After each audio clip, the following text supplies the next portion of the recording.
ಕಾಲ್ ಬೇರೆ ಸರ್ಜರಿ ಆಗಿತ್ತು, ಹಾ ಆಪರೇಷನ್ ಮಾಡಬೇಕು ಅಂದ್ರು. ದೇವ್ರ ದಯೆಯಿಂದ ಸರ್ಜರಿ ಬೇಡ ಅಂತ ಹೇಳಿದ್ರು. ನಾನು ಆರೋಗ್ಯ ಎಲ್ಲರೂ ಸಮಸ್ಯೆ ಸರಿ ಹೋಗಿದೆ ಈಗ. ಸರಿ ಇದೆ. ಅನ್ನಪೂರ್ಣೇಶ್ವರಿ ಕ್ಯಾಟರಿಂಗ್ ಹೆಸರು ಇಟ್ಕೊಂಡಿದ್ದೀರಾ? ಹೌದು ಮೇಡಮ್, ತುಂಬಾ ಚೆನ್ನಾಗಿದೆ, ತುಂಬಾ ಬಿಸ್ನೆಸ್ ಚೆನ್ನಾಗಿ ಆಗ್ತಾ ಇದೆ. ಬಿಸ್ನೆಸ್ ಚೆನ್ನಾಗಾಗ್ತಾ ಇದೆ ಮೇಡಮ್. ಇಲ್ಲಿ ಬಂದಾಗಿಂದ ಬೆಲ್ದಾರತಿ ಬೆಳೆದಾಗಿಂದ ಹಾ. ತುಂಬಾ ಒಳ್ಳೇದಾಗ್ತಾ ಇದೆ. ಹೊರನಾಡ್ಗಂತೂ ಇದುವರೆಗೂ ಹೋಗಕ್ಕಾಗಿಲ್ಲ, ಯಾರೋ ಇಲ್ಲಿ ಅಡ್ರೆಸ್ ಕೊಟ್ರು ಪಾಪ, ಬಂದಾಗಿಂದ ತುಂಬಾ ಒಳ್ಳೇದಾಗಿದೆ. ಒಳ್ಳೆ ಪಾಸಿಟಿವ್ ವೈಬ್ಸ್ ಇದೆ. ಇಲ್ಲಿ ಬಂದು ಹೋಗಿದಾದ್ಮೇಲೆ ಒಳ್ಳೇದೇ ಆಗ್ತಾ ಇದೆ. ಅನ್ಕೊಳ್ಳೋದೆಲ್ಲ ಈಡೇರ್ತಾ ಇದೆ. ಹೌದಾ? ಇದೇ ತರದ್ರಿಂದ ನೀವು ಸತತವಾಗಿ ಬರ್ತಾ ಹೌದು ಇದ್ದೀರಾ? ಹೌದು, ಇವಾಗ್ಲೂ ಗಾಡಿ ತಗೊಂಡಿದ್ದೀನಿ. ಸೊ ಗಾಡಿ ಪೂಜೆಗೆ ಅಂತಾನೆ ಬಂದಿದ್ದೆ. ಅನ್ಕೊಂಡಿದ್ದು ಆಗಿದೆಯಾ ಇಲ್ಲಿಗೆ ಬಂದು? ಆಗಿದೆ. ಆ್ಯಕ್ಚುಲಾಗಿ ನನ್ನ ಮಗನಿಗೆ ಹುಡುಗಿ ನೋಡ್ತಾ ಇದ್ದೆ, ಸ್ವಲ್ಪ ಟೈಮ್ ತಗೊಂಡಿತ್ತು ಹುಡುಗಿ ಸೆಟ್ ಆಗಲಿಕ್ಕೆ. ಆಯಿತು ಹುಡುಗಿ. ಸ್ನೇಹಿತರೆ, ತಮ್ಮೆಲ್ಲರಿಗೂ ನೇತ್ರ ಕನ್ನಡತಿ ಯೂಟ್ಯೂಬ್ ಚಾನಲ್ಗೆ ಪ್ರೀತಿಯ ಸ್ವಾಗತ.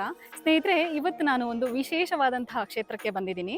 ಸಾಮಾನ್ಯವಾಗಿ ಒಂದೊಂದು ಕ್ಷೇತ್ರದಲ್ಲಿ ಒಂದೊಂದು ರೀತಿಯಾದಂತಹ ಆಚರಣೆಗಳಿರುತ್ತೆ. ಈ ಕ್ಷೇತ್ರದಲ್ಲಿ ರಾಹು ಕಾಲದಲ್ಲಿ ಬೆಲ್ಲದ ಆರತಿಯನ್ನು ಬೆಳಗೋದ್ರಿಂದ ತಾವು ಅಂದುಕೊಂಡಂತಹ ಇಷ್ಟಾರ್ಥಗಳೆಲ್ಲವೂ ಈಡೇರುತ್ತೆ ಅಂತ ಹೇಳಲಾಗುತ್ತೆ. ಹಾಗೆ ಮಾನವ ಜನ್ಮದಲ್ಲಿ ಬರುವಂತಹ ಪ್ರತಿಯೊಂದು ಸಮಸ್ಯೆಗಳಿಗೂ ಸಹ ಇಲ್ಲಿ ಪರಿಹಾರ ಸಿಗುತ್ತೆ ಅಂತ ಹೇಳಲಾಗುತ್ತೆ. ಪರಿಹಾರ ಸಿಕ್ಕಿರುವಂತಹ ಭಕ್ತಾದಿಗಳನ್ನೇ ಇವತ್ತು ಮಾತಾಡ್ಸೋಣ. ಹಾಗೆ ಈ ಕ್ಷೇತ್ರದ ಹಿನ್ನೆಲೆ ಏನು, ವಿಶೇಷತೆಗಳೇನು ಅನ್ನೋದನ್ನು ಸ್ವತಃ ಅರ್ಚಕರಿಂದನೇ ತಿಳ್ಕೊಳ್ಳೋಣ. ಈ ಒಂದು ಕ್ಷೇತ್ರಕ್ಕೆ ಹೇಗೆ ಬರಬೇಕು ಅನ್ನೋ ಒಂದು ವಿವರನ ಸಹ ಈ ವಿಡಿಯೋದಲ್ಲಿ ನಿಮಗೆ ತಿಳಿಸ್ಕೊಡ್ತಾ ಹೋಗ್ತೀನಿ. ಬನ್ನಿ, ದೇವಿಯ ದರ್ಶನವನ್ನು ಪಡೆಯೋಣ. ಬನ್ನಿ ಸ್ನೇಹಿತರೆ, ಇವತ್ತು ನಾನು ನಿಮ್ಮನ್ನ ಯಾವ ದೇವಸ್ಥಾನಕ್ಕೆ ಕರ್ಕೊಂಡು ಬಂದಿದ್ದೀನಿ ಅಂತಂದರೆ, ಅತ್ತಿವಟ್ಟ ಗ್ರಾಮದಲ್ಲಿ ನೆಲೆಸಿರುವಂತಹ ಶ್ರೀ ಅನ್ನಪೂರ್ಣೇಶ್ವರಿ ಕ್ಷೇತ್ರಕ್ಕೆ ಕರ್ಕೊಂಡು ಬಂದಿದ್ದೀನಿ. ಈ ದೇವಸ್ಥಾನ ಹೊಸಕೋಟೆಯಿಂದ ಕೇವಲ 9 ಕಿಲೋಮೀಟರ್, ಬೆಂಗಳೂರಿನಿಂದ 34 ಕಿಲೋಮೀಟರ್, ಹಾಗೆ ಕೋಲಾರದಿಂದ 34 ಕಿಲೋಮೀಟರ್ ಅಂತರದಲ್ಲಿದೆ. ಈ ಕ್ಷೇತ್ರದಲ್ಲಿ ಪ್ರತಿ ಅಮಾವಾಸ್ಯೆ, ಹುಣ್ಣಿಮೆ, ಶುಕ್ರವಾರ, ಭಾನುವಾರ, ಮಂಗಳವಾರ ಬೆಲ್ಲದ ಆರತಿಯನ್ನು 9 ವಾರಗಳ ಕಾಲ ಶ್ರದ್ಧಾಭಕ್ತಿಯಿಂದ ಬೆಳಗೋದ್ರಿಂದ ನಾವು ಅಂದುಕೊಂಡಂತಹ ಇಷ್ಟಾರ್ಥಗಳೆಲ್ಲವೂ ಈಡೇರುತ್ತೆ ಅಂತ ಹೇಳಲಾಗತ್ತೆ. ಇದೇ ಈ ಕ್ಷೇತ್ರದ ವಿಶೇಷತೆ. ಈ ದಿನಗಳಲ್ಲಿ ವಿಶೇಷ ಪೂಜೆಗಳನ್ನು ಸಹ ಸಲ್ಲಿಸಲಾಗುತ್ತೆ. ಹಾಗೆ ಈ ದೇವಸ್ಥಾನಕ್ಕೆ ಕರ್ನಾಟಕದ ಮೂಲೆ ಮೂಲೆಗಳಿಂದ, ಹಾಗೆ ಆಂಧ್ರ ಪ್ರದೇಶ, ಕೇರಳ, ತಮಿಳುನಾಡು, ನಾನಾ ಭಾಗಗಳಿಂದ ಈ ಕ್ಷೇತ್ರಕ್ಕೆ ಆಗಮಿಸ್ತಾರೆ.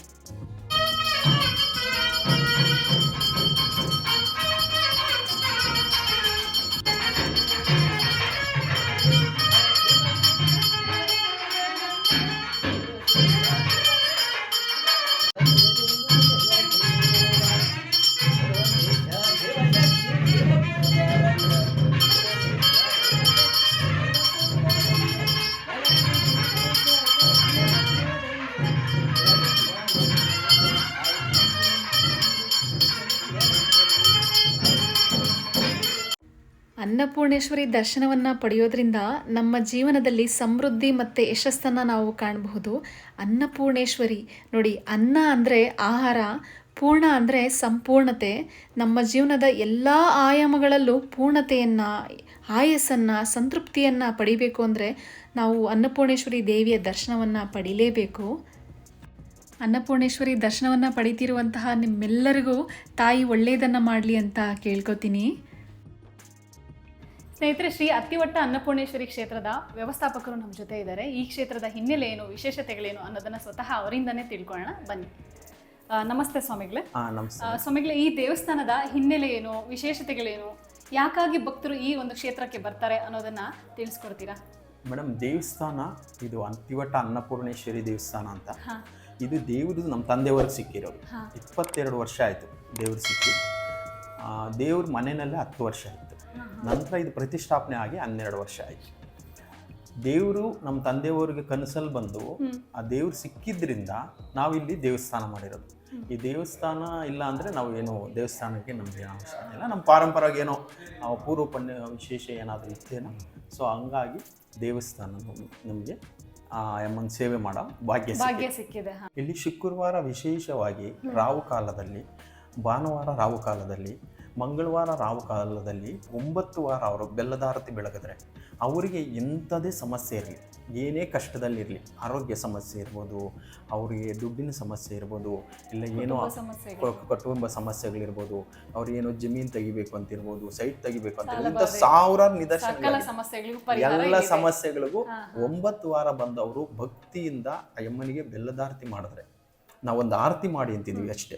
ಆ ಯಮ್ಮನಿಗೆ ಬಂದು ಭಕ್ತಿಯಿಂದ ನಾವು ಡೈರೆಕ್ಟಾಗಿ ಅವ್ರನ್ನೇ ಬಿಡ್ತೀವಿ. ಇಲ್ಲಿ ಯಾರು ಪುರೋಹಿತರು ಆರತಿ ಮಾಡಲ್ಲ. ಇದೊಂದು ವಿಶೇಷ ಇಲ್ಲಿ. ಆ ಯಮ್ಮನ ದೇವ್ರ ಹತ್ರ ಅವರೇ ಆ ಯಮ್ಮನ ನೋಡಿಕೊಂಡು ಆರತಿ ಮಾಡೋದು ವಿಶೇಷ.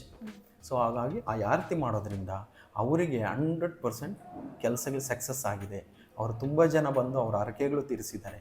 ಸೊ ಹಂಗಾಗಿ ಅವ್ರಿಗೆ ಯಾವುದೇ ಸಮಸ್ಯೆ ಇದ್ದರೆ ಅವರ ಅಮ್ಮನ ಸನ್ನಿಧಾನದಲ್ಲಿ ಬಂದು ಒಂದು ಬೆಲ್ಲದಾರತಿ ಮಾಡಿದ್ರು 9 ವಾರ ಮಾಡೋಷ್ಟೊತ್ತಿಗೆ ಅವ್ರಿಗೆ ಯಾವುದೋ ಒಂದು ದಾರಿ ಸಿಗುತ್ತೆ.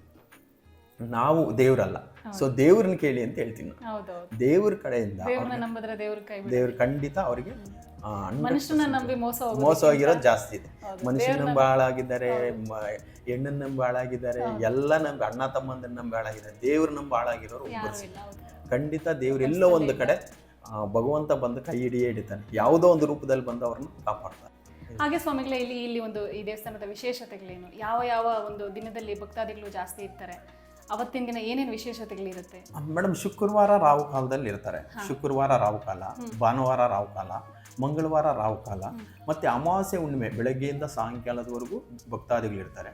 ಅಮಾವಾಸ್ಯೆ ದಿನ ಬಗಳಾಂಬಿಕಾ ಹೋಮ ಅಂದ್ಬಿಟ್ಟು ಮಾಡ್ತೀವಿ. ಅದು ಮಾರ್ನಿಂಗ್ ಟೈಮಲ್ಲೇ ಶುರುವಾಗುತ್ತೆ. ನಾವು ಸಂಜೆ ಟೈಮ್ ಏನು ಮಾಡಲ್ಲ, ಮಾರ್ನಿಂಗ್ ಟೈಮಲ್ಲೇ ಮಾಡ್ತೀವಿ. ಮತ್ತು ಹುಣ್ಣಿಮೆ ದಿನ ರಾಜಶ್ಯಾಮಲ ಹೋಮ ಅಂತ ಮಾಡ್ತೀವಿ. ಅದು ಹುಣ್ಣಿಮೆ ದಿನ ಮಾತ್ರ. ರಾಜಶ್ಯಾಮಲ ಬಂದ್ಬಿಟ್ಟು ಅಧಿಕಾರಕ್ಕೋಸ್ಕರ, ಯಾವುದೇ ರೀತಿ ಅವರು ಉನ್ನತ ಪದವಿಗೆ ಹೋಗ್ಬೇಕು ಅಂತ. ಈಗ ಸುಮಾರು ಕಡೆ ಇರ್ತಾರೆ, 100 ಜನದಲ್ಲಿ ನಾನು ಒಬ್ಬ ವ್ಯಕ್ತಿ, ದೊಡ್ಡ ವ್ಯಕ್ತಿ ಆಗಬೇಕು ಅಂತಿರೋರು. ಇದು ರಾಜ ಪರಂಪರೆಯಿಂದ ಬಂದಿರೋಂಥ ಹೋಮ. ಅನ್ನಪೂರ್ಣೇಶ್ವರಿ ದೇವಸ್ಥಾನದಲ್ಲಿ ವಿಶೇಷವಾಗಿ ನಡೆಯೋದು ಎಲ್ಲ ಕ್ಷೇತ್ರಗಳಿಗಿಂತ ಅಂದ್ರೇನೆ ಮಕ್ಕಳಿಗೆ ಅನ್ನಪ್ರಾಸನ ಕಾರ್ಯಕ್ರಮ. ಯಾಕೆ ಅನ್ನಪ್ರಾಸನ ಕಾರ್ಯಕ್ರಮ ಅಂದ್ರೆ, ಮಗು ಹಾಲು ಕುಡಿತಾ ಇರುತ್ತೆ, ಫಸ್ಟ್ ಟೈಮ್ ಅನ್ನ ತಿನ್ನಿಸೋ ಫಸ್ಟ್ ತುತ್ತು ತಿನ್ನೋದು ಅನ್ನಪೂರ್ಣೇಶ್ವರಿ ಕ್ಷೇತ್ರದಲ್ಲೇ. ಆ ಮಗುಗೆ ಆ ಥರ ಪದ್ಧತಿ ಶಾಸ್ತ್ರೋಕ್ತವಾಗಿ ಮಾಡೋದ್ರಿಂದ ಅವರಿಗೆ ಖಂಡಿತ ಆ ಮಗು ಆರೋಗ್ಯವಾಗಿರುತ್ತೆ, ಉನ್ನತ ಸ್ಥಾನಕ್ಕೆ ಹೋಗುತ್ತೆ. ಈಗ ಮಗುಗೆ 5 ತಿಂಗಳ ನಂತರ, ಕೆಲವರು 5 ತಿಂಗಳ ನಂತರ 3 ವರ್ಷದ ಒಳಗಡೆ ಮಗುವಿಗೆ ಮಾಡಿಸ್ಬೋದು ಅನ್ನಪ್ರಾಸನ. ಕೆಲವರು ಆರೋಗ್ಯ ಸಮಸ್ಯೆ ಇರೋರು 5 ವರ್ಷದ ಒಳಗಡೆ ಮಾಡಿಸಿರಲ್ಲ, ಗೊತ್ತಿರಲ್ಲ ಪದ್ಧತಿ, ಸೊ ಮಾಡಿಸ್ತಾರೆ. ನಾವು ಮಾಡಿದ್ದೀವಿ. ಮತ್ತು ಅಕ್ಷರಾಭ್ಯಾಸ, ಅದು 1 ವರ್ಷದ ಮಗು ನಂತರ 5 ವರ್ಷದ ಒಳಗಡೆ ಮಗುವಿಗೆ ಅಕ್ಷರಾಭ್ಯಾಸ ಕಾರ್ಯಕ್ರಮನ ಮಾಡ್ತೀವಿ. ಆ ಕಾರ್ಯಕ್ರಮ ದೇವಾನುದೇವತೆಗಳಿಗೂ ನಡೆಸಿದ್ದಾರೆ. ಸೊ ಆ ಕಾರ್ಯಕ್ರಮ ವಿಶೇಷವಾಗಿ ನಡೆಯುತ್ತೆ ಇಲ್ಲಿ. ಸೊ ಅವರಿಗೆ ವಿಶೇಷವಾಗಿ ನಾವು ಪುರೋಹಿತರನ್ನ, ಅವರಿಗೆ ಸ್ಪೆಷಲ್ ಆಗಿ ಪುರೋಹಿತರನ್ನಿಟ್ಟು ಅವರಿಗೆ ತಂದೆ ತಾಯಿ ಸಮ್ಮುಖದಲ್ಲಿ ಅಕ್ಷರಾಭ್ಯಾಸ ಕಾರ್ಯಕ್ರಮನ ಮಾಡ್ತೀವಿ. ಸೊ ಅದು ಮಾಡೋದ್ರಿಂದ ಮಗು ಉನ್ನತ ಸ್ಥಾನಕ್ಕೆ ಹೋಗುತ್ತೆ, ಒಳ್ಳೆ ಪದವಿಗೆ ಹೋಗುತ್ತೆ, ಮತ್ತು ಆರೋಗ್ಯವಾಗಿರುತ್ತೆ. ಮತ್ತು ಅಕ್ಷರಾಭ್ಯಾಸ ಮಾಡೋದ್ರಿಂದ ಒಳ್ಳೆ ಜ್ಞಾನ ಬರುತ್ತೆ, ಸೂಕ್ಷ್ಮ ಬುದ್ಧಿ ಚೆನ್ನಾಗಿ ಅವ್ರಿಗೆ ಇಂಪ್ರೂವ್ ಆಗುತ್ತೆ ಅನ್ನೋ ಕಾರಣದಿಂದ ಇಲ್ಲಿ ಅಕ್ಷರಾಭ್ಯಾಸ ಕಾರ್ಯಕ್ರಮ ನಡೆಯುತ್ತೆ. ಹುಣ್ಣಿಮೆ ದಿನ ಇನ್ನೊಂದು ವಿಶೇಷತೆ ಏನಂದರೆ, ಈ ಮದುವೆ ಆಗದೆ ಇರೋರಿಗೆ ಕಳಶ ಪೂಜೆ ಅಂತ ನಾವು ಮಾಡ್ತೀವಿ. ಅವರು ಇರಬೇಕು ವ್ಯಕ್ತಿ, ಆ ತಂದೆ ತಾಯಿ ಮಾಡೋದಕ್ಕಾಗಲ್ಲ. ಆ ವ್ಯಕ್ತಿ ಬಂದು ಇದ್ದರೆ ಮಾತ್ರ ಕಳಶ ಪೂಜೆ ಅಂತ ಹೋಮದಲ್ಲಿ ಕುಂಡ್ರಿಸಿ ಅವರಿಗೆ ದೇವಸ್ಥಾನ ಪ್ರದಕ್ಷಿಣೆ ಮಾಡಿ ಅವ್ರ ಹೆಸರಲ್ಲೇ ಕಳಶ ಇಟ್ಟು ಆ ಕಳಶದ ನೀರು ಅವ್ರ ಮೇಲೆ ಪ್ರೋಕ್ಷಣೆ ಮಾಡ್ತೀವಿ. ಅದು ಒಂದು ವಿಶೇಷತೆ. ಅದು ತುಂಬ ದಿನದಿಂದ ಅದು ನಡ್ಕೊಂಡು ಬಂದಿರೋ ಪದ್ಧತಿ. ನಿಮಗೆ ಇಲ್ಲಿಗೆ ಬರೋದಕ್ಕೆ ಸಾಧ್ಯ ಆಗಲಿಲ್ಲ ಅಂದರೆ, ನಾವು ಇಲ್ಲಿಗೆ ಬರೋದಕ್ಕಾಗಲಿಲ್ಲ, ಆ ಯಮ್ಮನ ಸನ್ನಿಧಾನ ನಾನು ತುಂಬ ವಿಡಿಯೋಗಳಲ್ಲಿ ಹೇಳಿದ್ದೀನಿ, ಯಾರು ಕರ್ಮ ಕಳೆದಿದೆ ಅವರೇ ಇಲ್ಲಿಗೆ ಬರೋಕ್ಕಾಗೋದು.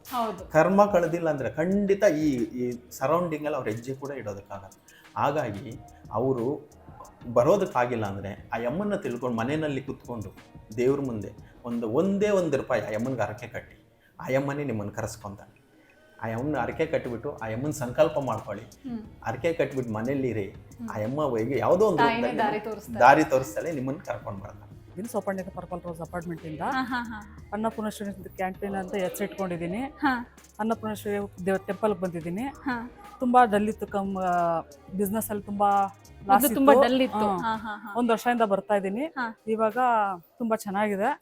ಒಂದು 25 ಜನ ವರ್ಕರ್ಸ್ ಇದ್ದಾರೆ. 2000 ಮೀಲ್ಸ್ ಕಳಿಸ್ತಾ ಇದ್ದೀನಿ ಕಂಪ್ನಿಗೆಲ್ಲ. ತುಂಬಾ ಒಳ್ಳೇದಾಗಿದೆ. 2000 ಜನಕ್ಕೆ ನೀವು ಊಟನ 2000 ಮೆಂಬರ್ಸ್ಗೆ ಕಂಪ್ನಿಗೆಲ್ಲ ಸಪ್ಲೈ ಮಾಡ್ತಾ ಇದೀವಿ ಫುಡ್.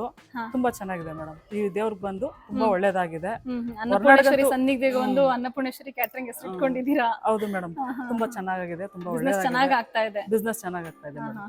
ಇಲ್ಲಿ ಬಂದಾಗಿಂದ ಬೆಲ್ದಾರತಿ ಬೆಳೆದಾಗಿಂದ ತುಂಬಾ ಒಳ್ಳೇದಾಗ್ತಾ ಇದೆ. ಬರುವಂತ ಭಕ್ತಾದಿಗಳಿಗೆ ಏನ್ ಹೇಳ್ತೀರಾ ನೀವು? ಬಂದ್ಬೇಕು, ಇಲ್ಲಿ ಬರ್ಬೇಕು, ಬಂದಿಲ್ಲಿ ತಾಯಿಗೆ ಇದು ಮಾಡ್ಕೊಂಡು ಬೆಲ್ದಾರ್ತಿ ಸಲ್ಸ್ಕೊಂಡು ಹೋಗ್ಬೇಕು, ಸೇವೆ ಸಲ್ಸ್ಕೊಂಡು ಹೋಗ್ಬೇಕು. ತುಂಬಾ ಒಳ್ಳೇದಾಗತ್ತೆ. ದೇವ್ರನ್ನ ನಂಬಬೇಕು, ನಂಬಿಕೆ ಇಟ್ರೆ ಅದ್ ನಮ್ಗೆ ಫಲ ಸಿಗುತ್ತೆ. ತುಂಬಾ ಒಳ್ಳೇದಾಗುತ್ತೆ. ಹೊರನಾಡ್ಗಂತೂ ಇದುವರೆಗೂ ಹೋಗಕ್ಕಾಗಿಲ್ಲ. ಯಾರೋ ಇಲ್ಲಿ ಅಡ್ರೆಸ್ ಕೊಟ್ರು ಪಾಪ, ಬಂದಾಗಿಂದ ತುಂಬಾ ಒಳ್ಳೇದಾಗಿದೆ. ನಾವು ಬಂಗಾರಪೇಟೆಯಿಂದ ಬರ್ತಾ ಇದ್ದೀವಿ. ಎಷ್ಟು ವರ್ಷದಿಂದ ಬರ್ತಿದ್ದೀರಾ? ಒಂದು ವರ್ಷ ಆಗುತ್ತೆ. ನೆಕ್ಸ್ಟ್ ವೀಕ್ ಒಂದು ವರ್ಷ ಆಗುತ್ತೆ. ಒಂದು ವರ್ಷದಿಂದ ನೀವು ಸತತವಾಗಿ ಬರ್ತಾನೆ ಇದ್ದೀರಾ ಕಂಟಿನ್ಯೂ ಇಲ್ಲಿ? ಬರುತ್ತೆ. ಪ್ರತಿ ಶುಕ್ರವಾರ ನಾವು ನಮ್ಮ ಮಿಸ್ಸಸ್ ಬರ್ತಾ ಇದ್ದೀವಿ. ಸರ್ ಇಲ್ಲ ಅನ್ಕೊಂಡಿದ್ದು ಆಗಿದೆಯಾ ನಿಮ್ಗೆ? ಅನ್ಕೊಳ್ಳೋದಾಗಿದೆ, ಒಳ್ಳೇದಾಗಿದೆ, ಮಗಳಿಗೆ ಒಳ್ಳೇದಾಗಿದೆ. ಇನ್ನೂ ಸ್ವಲ್ಪ ಪೆಂಡಿಂಗ್ ಇದೆ, ಹಂಗೆ ಬರ್ತಾ ಇದೀವಿ. ಹಂಗೆ ಹಾಗಾಗಿ ಬರ್ತಾ ಇದ್ದೀರಾ? ಅಮ್ಮ ಕರ್ಸ್ಕೊಂತ ಇದ್ದಾಳೆ. ಪ್ರತಿ ಶುಕ್ರವಾರ ಹೆಂಗ್ ಬರ್ತದೆ ನಮ್ಗೆ ಗೊತ್ತಾಗಲ್ಲ. ಆಟೋಮೆಟಿಕ್ ನಾವು ಮನೆಯವ್ರು ರೆಡಿ ಆಗಿಬಿಡ್ತೀವಿ. ಆಮೇಲೆ ನಾನು ಇದು ಬರ್ತಾ ಇರೋದು 50ನೇ ವಾರ. 50ನೇ ವಾರ ಕಂಟಿನ್ಯೂ ಬರ್ತಾ ಇದ್ದೀನಿ. ಬಂದ್ಬಿಟ್ಟು ಇಲ್ಲಿ ಬೆಲ್ಲದ ಆರತಿ ಹಚ್ಬಿಟ್ಟು. ಏನ್ ಅನ್ಸ್ತಾ ಇದೆ ಸರ್ ನಿಮ್ಗೆ ಈ ದೇವಸ್ಥಾನ? ತುಂಬಾ ಒಳ್ಳೇದು, ನಮಗೆ ಶಾಂತವಾಗಿದೆ. ಬರ್ಲಿಕ್ಕೆ ನಮ್ಗೆ ತುಂಬಾ ಅಮ್ಮನ ಕರ್ಸ್ಕೊಂತ ಇದ್ದಾಳೆ. ಪಾಸಿಟಿವ್ ವೈಬ್ಸ್ ಇದೆ. 100% ಇದೆ.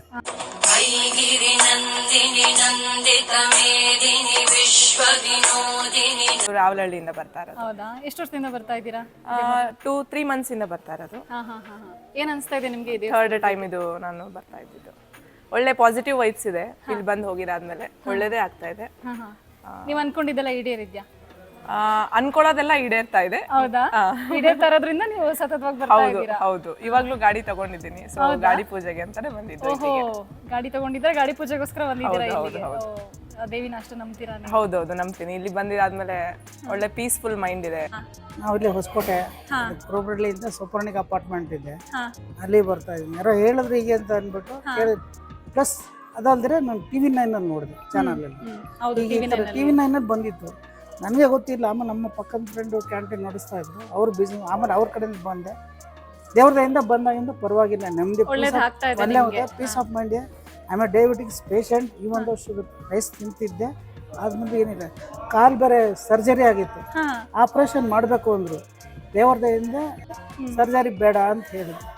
ನಾನು ಎಲ್ಲರೂ ಸರಿ ಹೋಗಿದೆ, ಸರಿ ಇದೆ. ಎಲ್ಲರೂ ಬರಲಿ, ಎಲ್ಲರೂ ಒಳ್ಳೇದು ಬಯಸಲಿ, ಭಗವಂತ ಒಳ್ಳೇದು ಮಾಡ್ತಾರೆ. ನಂಬಿಕೆ, please, where there is a will there is a way ಅಂತ ಇಂಗ್ಲೀಷ್ ಹೇಳ್ತಾರೆ. ನಂಬಿಕೆ ಅನ್ನೋದು ಬೇಕು. ಸುಮ್ಮನೆ ಬಂದ್ಬಿಟ್ಟು ಕಾಟಾಚಾರ ಮಾಡ್ಬಿಟ್ಟು ಪ್ರಯೋಜನ ಇಲ್ಲ. ನಂಬಿಕೆ ಬೇಕು, ನಂಬಿಕೆ ಬೇಕು.